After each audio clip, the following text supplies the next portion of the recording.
পুৱাৰ চাহকাপ আৰু পৰঠাটোৰ পৰাই দিনটোৰ আৰম্ভণি কৰিলোঁ। কোনোদিন ছাগলী মাংস নোখোৱা মানুহে যেতিয়া ছাগলী ৰান্ধে তেতিয়া বাৰু কেনেকুৱা হয়? সেই প্ৰশ্নটোৰ উত্তৰ আজি মই পাম। এয়া ছাগলী মাংস আনি থৈছোঁ, তাৰ লগত মাছ আছে। আজি মানে দেওবৰীয়া খানা একদম বঢ়িয়া হ'ব, সেইকাৰণে পূৰা ৰেডি হৈ লৈছোঁ চব ফালৰ পৰা। চব এইবোৰ ধুই মেলি আলু কাটি ল'লোঁ ছাগলী মাংসৰ কাৰণে। তাৰপাছত বিলাহী কাটি থৈছোঁ, সকলোখিনি কাটি ৰেডি।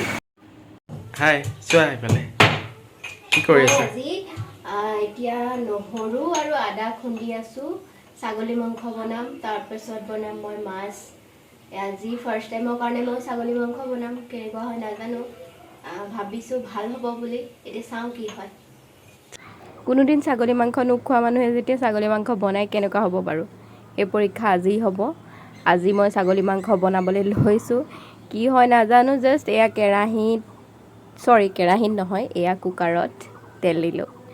কুকাৰত তেল দিয়াৰ পাছত যিখিনি মই কাটি থৈছিলোঁ পিঁয়াজ নহৰু সকলোখিনি তেলত দিলোঁ।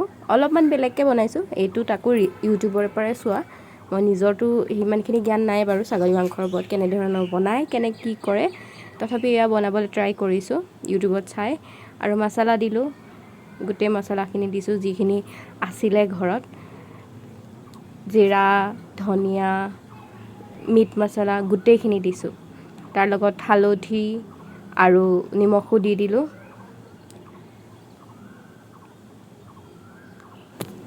কি হ'ব নাজানো, নিজৰ ওপৰতে পৰীক্ষা কৰিছোঁ আজি। ছানডে বুলি ডাঙৰ টাস্ক এইটো, চাওঁ কি হয়। বাকী ভগৱানে জানে আৰু যিসকলে খাব সেইসকলে জানিব।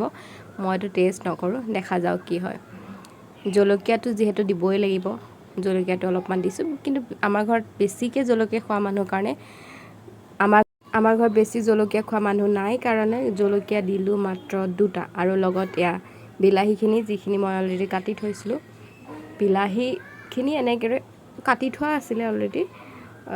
কিছুমানে যদি মিক্সিত পিচি দিব বিচাৰে পিচি দিব পাৰে, মই এনেকৈ দিলোঁ। মোৰ নিজৰ সুবিধাৰ কাৰণে মই এনেকৈ দিলোঁ। আৰু তাৰ পাছত এই মাংসখিনিত অকণমান কেঁচা মিঠাতেল অকণমান দিলে বোলে স্মেলটো ভাল হয়, সেই বুলি কয় ছাগলী মাংসত। তো সেইকাৰণে অকণমান কেঁচা মিঠাতেল দি এয়া কুকাৰত মাংসখিনি দি দিলোঁ।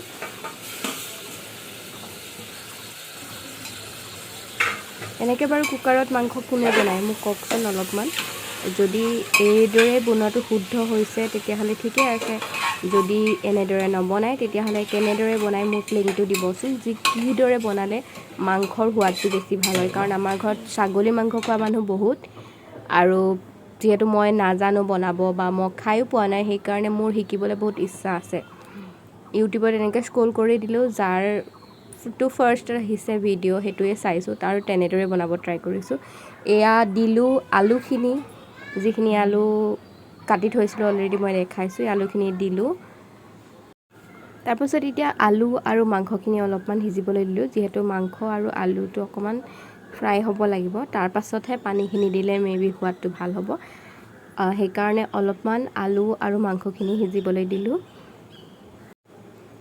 এতিয়া এড কৰিলোঁ অলপমান গৰম মছলাটো কিছুমানে দিয়ে একদম তেলতে প্ৰথমতে, কিন্তু মই অকণমান দেৰিকৈ দিওঁ গৰম মছলাটো, সেইকাৰণে অকণমান পাছত গৰম মছলাটো এড কৰি দিলোঁ। যিহেতু এতিয়া পানীখিনি দিম, মাংসখিনি ফ্ৰাই হৈ গৈছে, সেইকাৰণে মই গৰম মছলাখিনি এড কৰিলোঁ। আৰু এয়া পানী দিছোঁ, গৰম পানী। তাৰপাছত এয়া ল'লোঁ আন এখন কেৰাহীত তেল ল'লোঁ। তাৰপাছত এতিয়া কৰিম মাছখিনি ফ্ৰাই কৰিম। যিহেতু মাছখিনি বনাবলৈতো আছেই, মই যিহেতু আপোনালোকক দেখাইছিলোঁ যে মাছো আছে। আজি আমাৰ খানা বহুত টেষ্টি হ'ব, ছানডে স্পেচিয়েল, সেইকাৰণে মাছ ফ্ৰাই কৰি ল'লোঁ। এয়া মাছৰ আঞ্জাখিনি বনাবলৈ ইয়াত দিলোঁ পিঁয়াজ আৰু লগতে নহৰু, তাৰ লগতে এটা জলকীয়া।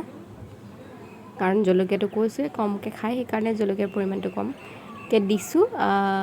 লগতে হালধি আৰু নিমখ। এটা কথা কিন্তু ঠিক, মই মাছৰ আঞ্জা খুব ধুনীয়া টেষ্টি বনাওঁ। সেইটো বস্তু মই বহুত আগতে কমপ্লিমেণ্ট পাই থৈছোঁ বহুতৰে পৰা।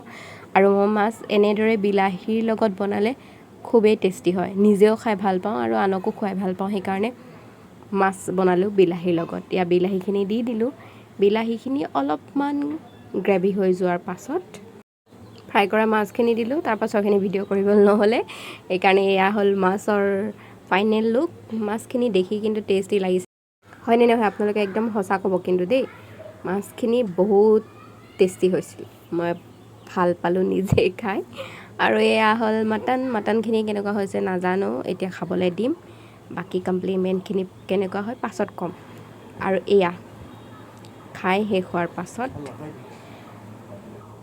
মুখ মিঠা কৰিবৰ কাৰণে আনি থৈছোঁ পাণ আজিলৈ আহিছোঁ দেই বাই